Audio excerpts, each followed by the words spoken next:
That was Ian Franklin, Project Fighting Chance, coming as a guest on Wigs and Weaves and the Natural You. And one of the things he talked about was the support he had from his program coordinator, Mr. Charles Wagner. We want to definitely get a chance to talk to him. I hear Charles is in the gym. He's been working out some of the athletes. And so you guys give it up, working up for the man who made Imagine Youth Camp for child domestic violence survivors a big success. Mr. Charles Wagner, give it up for him. So he just stepped in there smooth. How you doing, Charles? Good to see you, man. Here's your mic, man. We're going to just talk to you for a minute because, we're talking about this issue on domestic violence. And I know you had a great program working with kids that came in, anger issues, dealing with abuse. And you did some things over in the enrichment classroom. Tell us about what happened over there.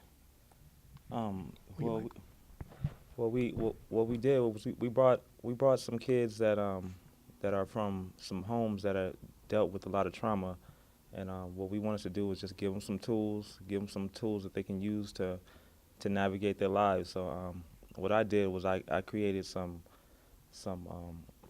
documents they can go through that demonstrate some tactics that were used by other people as far as that had to deal with domestic violence. So. And what was the feedback that you got from the kids? Because I know I came through here and there was a lot of kids in that room. What was the feedback you were getting from these kids?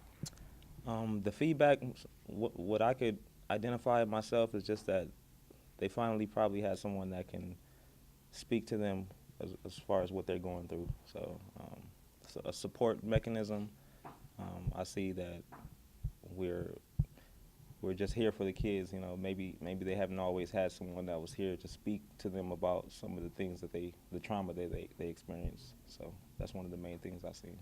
Well, we appreciate you doing that for these kids and helping to break the cycle of domestic violence, because support becomes critical. Your place in this organization, without a question, is appreciated and respected. And we just want to say thank you for doing what you do with these kids and helping to break the cycle of domestic violence. Thank you, sir. Thank you so much. We appreciate it.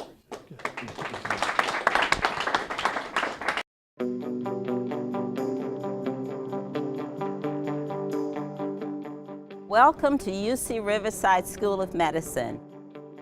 I'm Dean Dees, and I'm here to tell you about our school.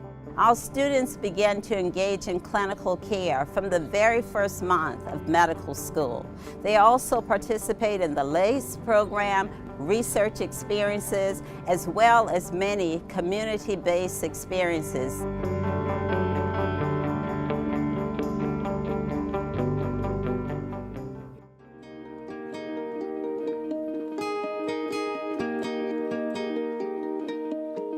Through LACE, they start in the first month of medical school in a real-life clinic with real patients, real providers. With individual physicians practicing in the community, mostly in primary care settings, who will serve as mentors for our medical students. Here in Riverside and the Inland Empire, we're going to be producing physicians that are going to be national leaders and not just leading in the medical field.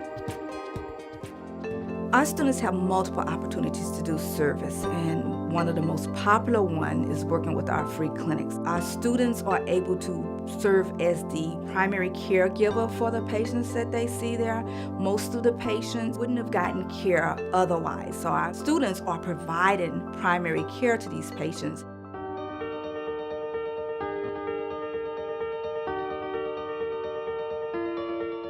UCR School of Medicine offers multiple research opportunities to students.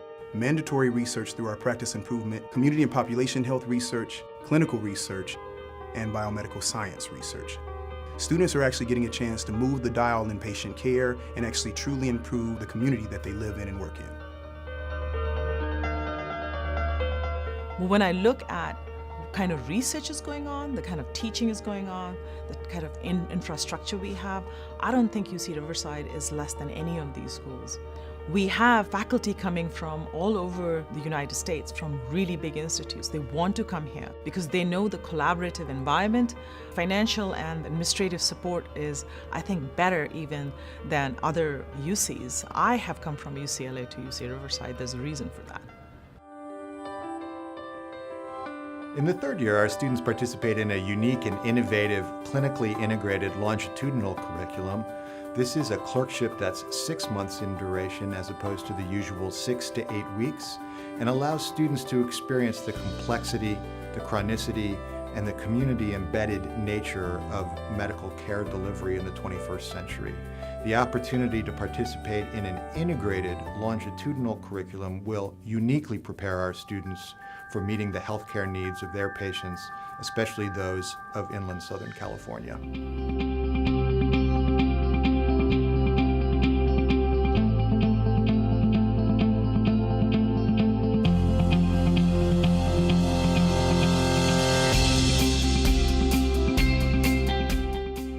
You'll be glad you've chosen UC Riverside School of Medicine, and you won't be disappointed. I'm glad you're interested, and I look forward to meeting all of you.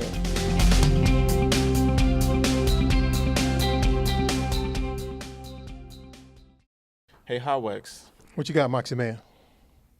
don't they call me the stat dropper? Oh, the stat dropper. Okay, you know what? You got that new, you just dropped that on me today. All right, we'll check it. So give me a chance Every to time work I got with some it. stats, Yeah. I'm gonna just yell out stat dropper, right? You gonna stat so drop, okay. basically, a child witnesses violence of intimate partner violence, about 22%, right?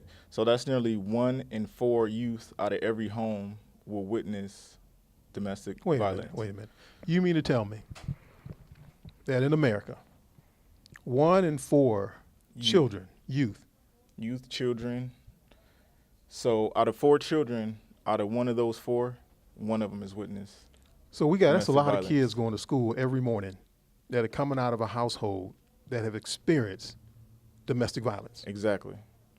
You know, when you start talking about test scores, when you start talking about social emotional learning, when you start talking about kids that are fractured and have the inability to focus on school, this is what you're dropping on me right now. That's one of the main causes, I feel. So how can you go to school just witnessing your mother or your father or your siblings?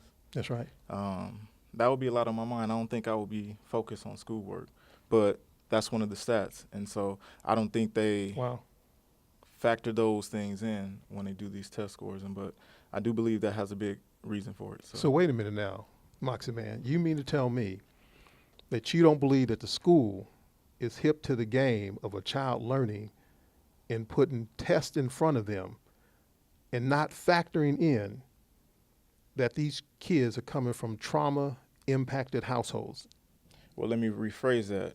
I figure they have the knowledge, but I don't think that they basically put those measures in place. So I think it's one of the, tricks or whatever you want to call it that just happens, I don't think That's where we are in our society, huh? I don't think they're planning in terms of those damaged goods. So, Wow. What other kind of stats you got? Stat 30 dropper. 30 to 60% of intimate partner violence also is caused on kids as well. So not just the mother or the father, but it trickles down to the young adults in the house as well. Wow. I'll tell you what, when we start talking about the exposure, this is an epidemic. Yeah. We got a situation here where you got kids that can't escape because that now becomes either direct violence or vicarious trauma Exactly. that impacts these kids, because you can imagine what happens in a child's mind when he sees a person that they want to love, like a parent, strike another parent. What would that do to that child's mind? I mean, hey, they say the apple don't fall too far from the tree, right? Violence So- begets violence. And so these kids see it. These kids grow up to be teenagers that do it, become adults that pass on a piece of that legacy, even though it's a bad way to put it, but yeah. So we basically got a situation where angry and unresolved people that have to strike out on other people that they're supposed to love, because intimate should be a loving relationship, Yeah, but it really has become a violent situation. exactly. Well, Stat Dropper, Yes, sir. AKA Moxie Man now, Yeah, tell you what, we're going to come back and talk a little bit more with some people who have researched this issue of domestic violence. And so don't go nowhere. We're coming back.